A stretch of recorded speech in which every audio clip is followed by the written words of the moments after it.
Let's now go to Uganda, where heads of state of the non-aligned movement member countries are meeting. The 19th Summit of Heads of State and Government of the non-aligned movement will come to a close today. Close to 30 heads of state and government are attending this summit, according to Uganda's Foreign Affairs Ministry. The summit, held under the theme Deepening Cooperation for Shared Global Affluence, was preceded by the ministerial meeting and the senior officials meeting. The leaders are expected to adopt the final outcome of the four-day deliberations by senior officials and ministers. The documents are the Kampala final document and the political declaration on Palestine. Ugandan President Yoweri Museveni has taken over the chairmanship of the summit and the movement for the next 3 years. Since its establishment in 1961, the non-aligned movement has been guided by the Bandung principles, which include respect for the sovereignty and territorial integrity of all nations, recognition of the equality of all races and nations, and abstention from intervention or interference in the internal affairs of other countries.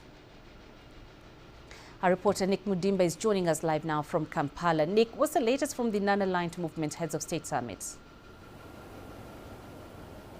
Absolutely, Penina. So the last day of the non-aligned movement here in Kampala, Uganda, it will culminate today. The closing ceremony will be at around 5:30 East African time. So today it will be all about the adoption of the documents. That's Kampala document and of course the Palestine report.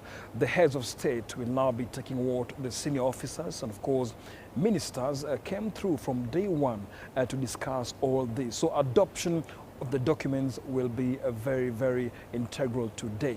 Something else, Penina, is that the heads of state will actually now also put forward the recommendations, because from reports you're getting is most of them, despite even the ministers and of course senior officials coming through to represent them, they want to be here from day one just to see how these flow all through. So today is the final day and it's all about adoption of what the senior officials and the ministers discussed. Penina.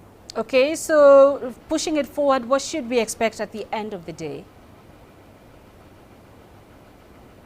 All right, now, so by the end of the day, we also are looking at deliberations. You know, when you talk about Kampala document, there's so much happening during the previous NAM meeting. So the Kampala document will be very important now to guide and steer the movement for the next 3 years. Uganda's President Yoweri Museveni will now be very, very vocal in this case. And also, this has come at an opportune moment for Uganda, because Uganda will now be at the head. And also something else, Penina, is that the political declaration on Palestine is something that indeed will be very, very keen. So many countries across the world will be keen to see if NAM is now getting vocal and of course being assertive once again to make sure that indeed they come out with a resolution to end what's happening also in Gaza, what's happening in Sudan, and of course what's happening also in the parts of Ethiopia diplomatically with Somalia. Right, so Nick, tell us about the other summit, the G77 plus China.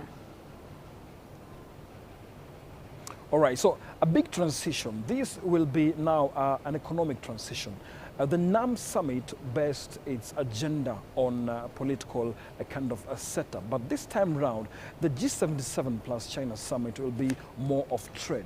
Now, science, technology and innovation has been given a top priority here. And also when you talk about South-South cooperation becoming very assertive, it's something also China is using to make sure that indeed it continues being a destiny shaper to these countries that are still developing. As I said earlier, China being a developing country, it's a very, very interesting to see how a country can come in and just hold hand of another fellow country that is developing. And of course, during the COVID-19 pandemic, many countries in the G77 really had a difficult time, and China was one of the countries just to come through big time for these countries. Also, Penina, we'll be talking about the large concerted voice of the G77. And right now, despite the name being G77, it enjoys having more than 130 countries. That's the membership, and of course, more countries are coming in. So this will be very interesting to see the adoptions, the resolutions by the G77. But the key thing here is about trade, about actually abolishing embargoes, abolishing red tapes amongst each other, and also will be focusing more on what the countries will be trying now to push forward. There's been a problem, and many countries are saying that indeed they've been selling products to other countries, but other countries are saying the other countries haven't been buying the same product. So this must be a two-way trade affair, and many countries in this situation will be tabling such troubles during the G77. China's involvement will be a very big plus for all these countries, because now this is where, like a hegemon, it will be coming to see where to fill in the gaps, Penina.